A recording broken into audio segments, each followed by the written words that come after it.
Some years ago, we chanced upon a tino Aotearoa story about the disjunction between the ways of old and the modern era for tangata whenua, the indigenous population of Aotearoa New Zealand. Unfortunately, we could not find out who wrote this story, but maybe somebody out there might be able to help.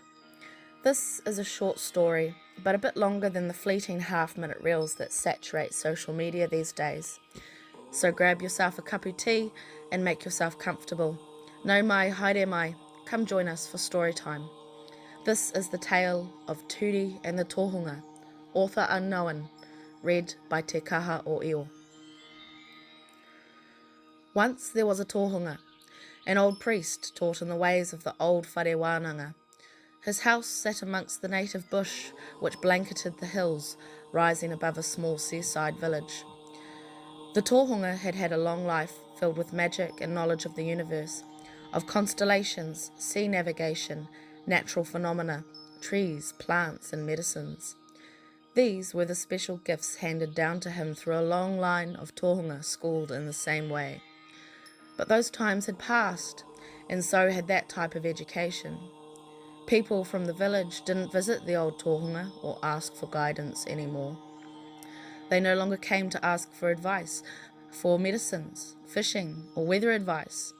These things they got from newspapers, TVs, and radios. The old ways were no longer seen as a way of the future.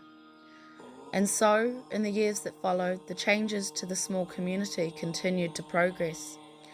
A new shop was opened, new roads were built, making access easier than it had ever been before, and the local school had begun construction on a new school hall. The Tohunga continued to practice in the old ways he'd been taught, and to listen to the dreams he knew were tohu from Io, or messages of guidance from his ancestors.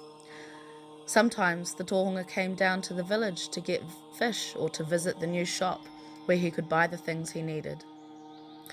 He was always welcomed by the parents and older people of the community who knew who he was, but the children of the village had no idea.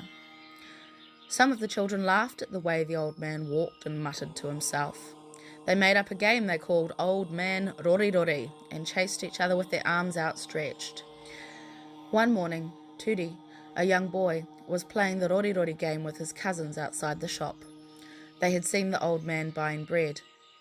Turi's father, Tama, saw what his son and cousins were doing and told them off. He was so angry he made them sit on a stool outside the shop while they waited for the old man to finish buying his things. When the Tohunga came out, Tama approached